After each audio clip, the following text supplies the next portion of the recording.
Parle au français. Je n'aime pas la blanquette de veau. Je n'aime pas la blanquette de veau. Sud Radio Berkov dans tous ses états. Que pensez-vous des pigeons? Sommes-nous des pigeons? Sommes-nous traités en pigeons? On en parle tout de suite. Sud Radio Berkov dans tous ses états. Les perles du jour. Un pigeon regrettait son frère. Moi je regrette mon bel amour. Eh oui, Charles Aznavour, un pigeon et deux pigeons qui s'aimaient d'amour tendre.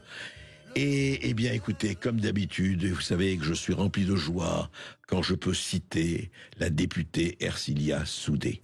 Parce que chaque fois que Ercilia Soudé s'exprime par écrit ou par oral, qu'elle parle de charognard ou autre chose, ça fait toujours notre délectation et je sais que vous partagez cet amour, en tout cas cette admiration. Alors, le dernier tweet, en tout cas l'un des derniers tweets des plus récents d'Ercilia Soudé, émue de recevoir aujourd'hui, dit-elle, la version imprimée de ma proposition de loi visant à interdire les méthodes cruelles sur les pigeons.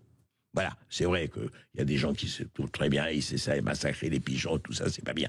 Et ajoute Ercilia Soudé, privilégions celles qui sont éthiques et efficaces, telles que le pigeonnier contraceptif. Alors là, les bras m'en tombent.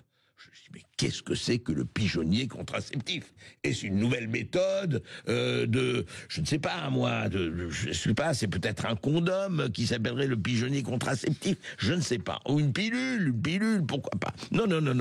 Alors on a enquêté, eh bien écoutez, qu'est-ce que c'est qu'un pigeonnier contraceptif? Et je vais vous le dire, parce que sans ça, vous n'allez pas pouvoir dormir, tranquille.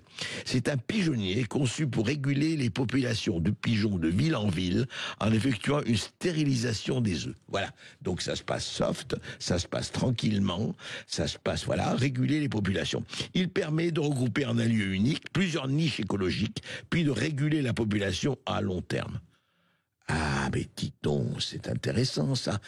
Est-ce que ce n'est pas... Ah, je vais être... Non, je peux pas dire ça. Si. Est-ce que ce n'est pas la manière dont on voulait réguler les EHPAD, en tant que dans certains voulaient réguler les EHPAD en effectuant, non pas une stérilisation, mais une rivotrilisation peut-être, je ne sais pas.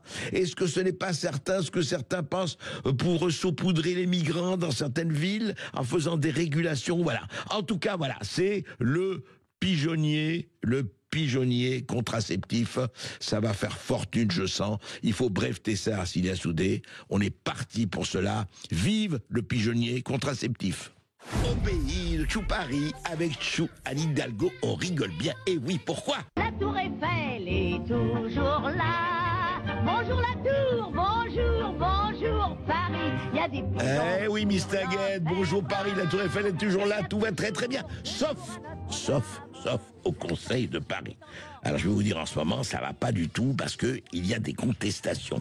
Notamment, et on va en parler la semaine prochaine, notamment le meurtre terrible du petit Elias, vous savez, qui avait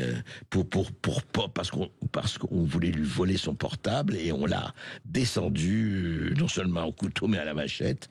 Alors il s'est passé ceci, écoutez, dans une séance du Conseil de Paris, et celle que vous allez entendre, c'est la conseillère Nelly Garnier qui attaque frontalement la maire Anne Hidalgo. Écoutez. Or, j'assume de le dire, la gauche parisienne est dans le déni. Et le bras qui a porté un coup fatal au jeune Elias a aussi été armé par votre déni. Il a été armé par votre idéologie de l'excuse et votre aveuglement. Je suspends la séance pour 5 minutes et vous aurez à vous excuser. Eh bien voilà, la séance a été suspendue et 5 minutes plus tard, justement, rebelote, écoutez, Nelly Garnier et Anne Hidalgo ensuite. Maire du 14e arrondissement, qui dans une interview télévisée a répondu à côté du sujet, digressant sur les très beaux équipements sportifs qui bordent le périphérique, avant de conclure que tous les moyens sont mis en place pour lutter contre l'insécurité, mais que cela n'avait pas suffi. Nous arrêtons les questions d'actualité. Il est absolument inadmissible, inacceptable de se faire insulter, comme vous venez de le dire, de nous faire traiter d'assassins, d'avoir armé le bras d'un assassin et de refuser de vous excuser. Eh bien, chère Madame Garnier, les propos que vous avez tenus, parce que ceux-là sont consignés, seront devant les tribunaux et vous aurez à en répondre. Et on en a terminé des questions d'actualité. Eh ben voilà, dites donc, le Conseil de Paris, franchement, c'est d'un calme et d'une volupté tout à fait remarquable. Hein. Franchement, je dois dire que la tension, j'espère que ce n'est pas tous les jours comme ça, entre Anne Hidalgo et ses conseillers d'opposition. Écoutez, pour une histoire terrible, en tout cas, en attendant, moi j'ai une histoire beaucoup plus calme. Je voudrais savoir où sont passés les 10 milliards de dettes, les 10 milliards d'euros de dette de la ville de Paris. On le saura peut-être un jour, ou plus tard, si affinité à Pâques ou à la Trinité. Sud Radio Berkoff dans tous ses états.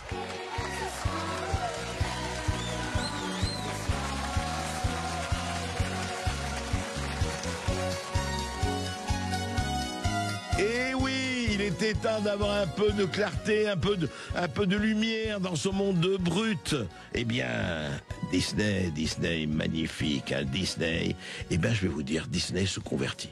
Il a converti, oui.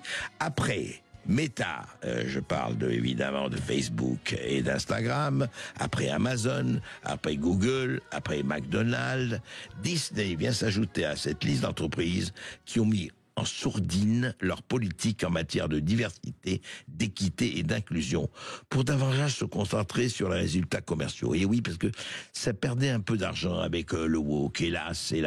Alors ils s'adaptent à la nouvelle ère Trump, je suppose, je ne sais pas, parce que le 40e président des États-Unis a brutalement signé un décret déclarant illégaux les programmes et politiques de DEI, Diversity, Equity et Inclusion, diversité, équité et inclusion associée à la culture du genre et du wokisme. Voilà. Donc Disney va alléger tout cela. Il va alléger les avertissements diffusés sur la plateforme Disney+.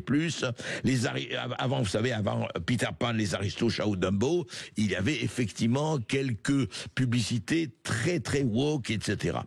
Voilà, il fallait combattre le racisme, la discrimination, etc.